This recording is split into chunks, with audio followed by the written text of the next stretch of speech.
نگرانی از زیاد شدن خشونت شهوانی در تاجیکستان.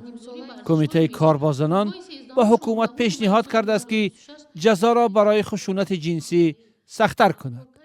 نمایندگان این نهاد روز 15 ایول در نشستی مطبوعاتی گفتند که تاکنون 7 پرونده باز شده است.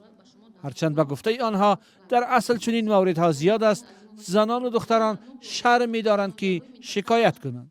تمام مخفی که افشا نشود صحبت میکنن و وقتی که ما کاربری میکنیم با پرکراتورا بسون همین چیزی که گفتیم 7 نفر علاقه اثبات خودشون افته دیگه جنگی مسئولان کمیته کاربازان هویت و جزئیات کردار آنهایی را که علیهشان پرونده باز شده است آشکار نکردند.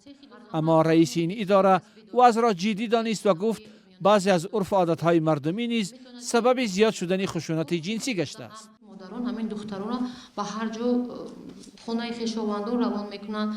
در نتیجه میشد حالتایی که همون خویش تبار خانواده همون دختر به دست درازی میکنه و دختر نابالغ است، میترسد مادر وی از شرم میدارد مراجعت کند سری وقت. همین حالتو ما هست به قد گرفته شده است، حتی از جانب شخصی نزدیکترین هست همین حالتو.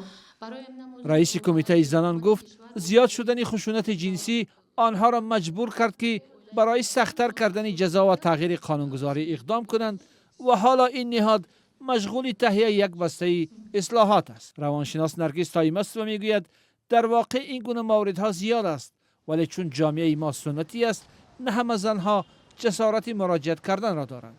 و افزود مقامات باید نه تنها با فکت ها کار کنند بلکه برای پیشگیریش نیز چاره جویند. در این چیزا از به جذابی میشد. دو زن چند بار مثال در میلیتر اول میلیتر هم کی مرد و مردایی که خودشون مثال نشون رو لطف میکنن مراجعت میکنن ممکن اهمیت هم دادن نشون ممکن هر خبری لیکن اگر جزا چنو همین آشکار بیانی مثال با گپ زنن روی اما آدمو به همه معلوم شود دیگرش میترسن. قانونگذاری تاجیکستان خشونت شهوانی را کردار ضد حقوقی قصدانه یک عضو عائله می‌داند که آزادی جنسی و دخل ناپذیری جنسی عضو دیگری عائله را تجاوز می‌کند. همچنین حرکت‌های دارای خصوصیت شهوانی که نسبت به عضو نابالغ عائله انجام شدن خشونت جنسی اعتراف شده است.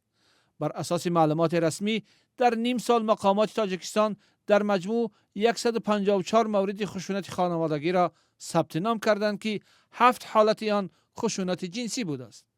بیش از 200 مرد هم از خشونت خانوادگی شکایت کردند.